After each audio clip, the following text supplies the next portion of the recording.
So in this lesson, we're going to be covering correlations. Now, just like Forex and stocks, there are certain pairs that correlate.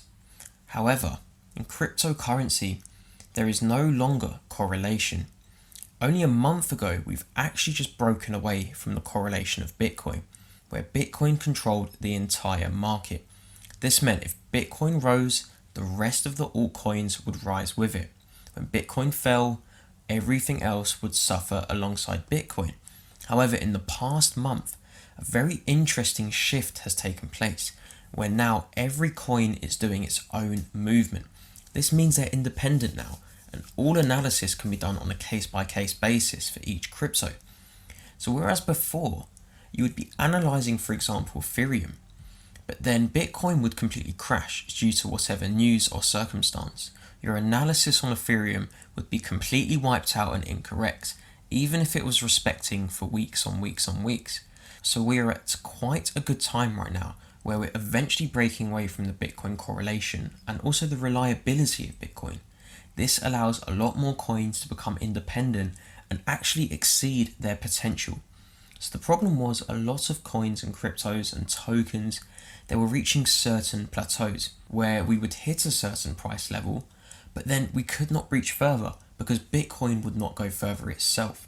And if we look today on the coin cap of all the coins, ideally we're going to analyze up to NEO just to cover the main.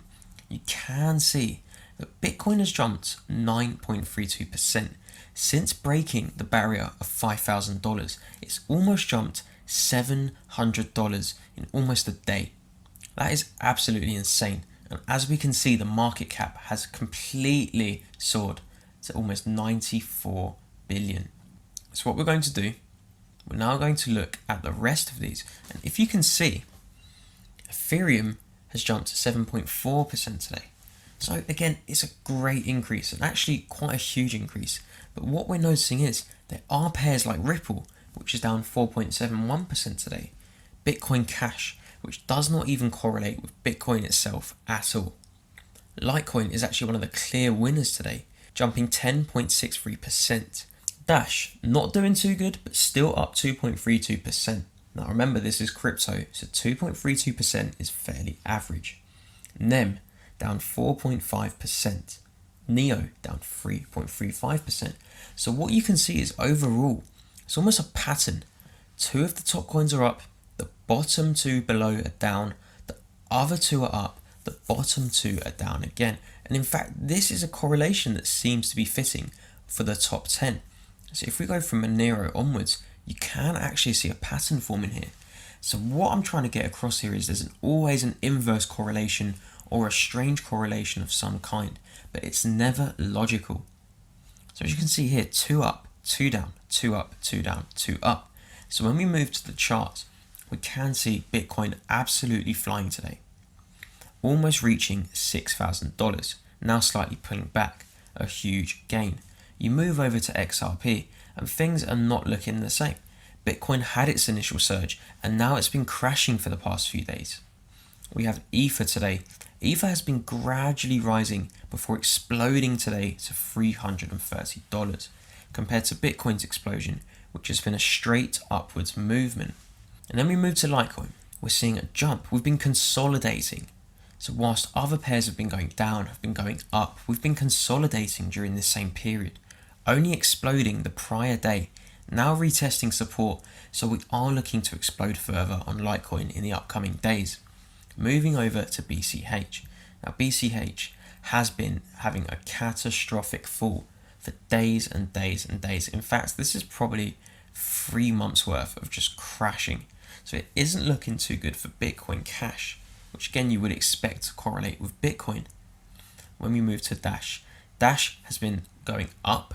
It's had a huge fall down, but overall we have been falling and we are slowly rolling over again.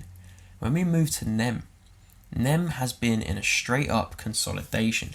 Although it looks like we have been falling, which we have, overall we've been restricted within the same boundaries. So there's been no real movement from NEM. Whereas Bitcoin again has just been flying during the same time period. We finally move over to NEO. And looking at NEO, we've had a huge rise, a huge crash. We've gone up, but we are still stuck within the same zone. We have not really made any further highs, we haven't made any newer lows, we're stuck in a constricted boundary. So what I really want you guys to take away from this is we're now at an amazing opportunity in the cryptocurrency market, where you no longer need to rely on Bitcoin or analyze Bitcoin to determine where your coin will go in the future. This now means, as you can see from my charts, all analysis is completely individual to each cryptocurrency, and every single turnout could be completely different in the upcoming days. So just take this into account, really study the charts on this, have a few up at the same time, have a look, monitor on a daily basis, take a week's worth of data and just compare it for each crypto and see what you can find out. What you will notice is over the past month or so, the correlation has slowly broken off. That is it for this lesson, guys. I will see you in the next lesson.